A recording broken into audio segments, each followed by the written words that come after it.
And today, Dayton Mayor Nan Whaley testifying before Congress in support of stronger gun control legislation. But some on the panel say that might infringe on millions of people's rights who legally own semi-automatic weapons. And 2 News reporter Deborah Bogart is covering Washington. She hears from both sides.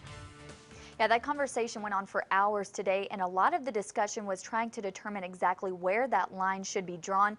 Both sides often referring to a federal assault weapons ban that happened in 1994, with differing opinions of whether it worked or not and what should be done today.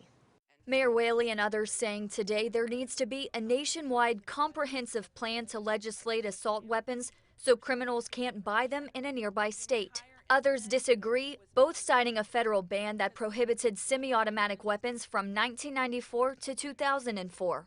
What they actually found was that should it be renewed, it would be unlikely to have any meaningful or measurable effect, in part because these types of firearms are rarely used to commit crimes in the first place. It's actually handguns and non-assault weapons. During the 10-year period of the 1994 assault weapons ban, mass shooting fatalities were 70% less likely than when the ban was in place. Others saying that ban lacked the proper definitions and companies modified assault weapons so they were legal and still extremely lethal. Now you can get AK and AR pistols. They fire rounds that leave devastating wounds, and we saw that in Dayton, and they're outside the norm and they're more lethal.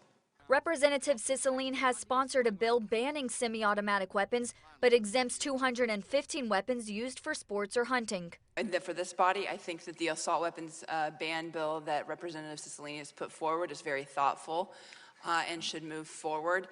That bill would affect the Dayton shooting, frankly.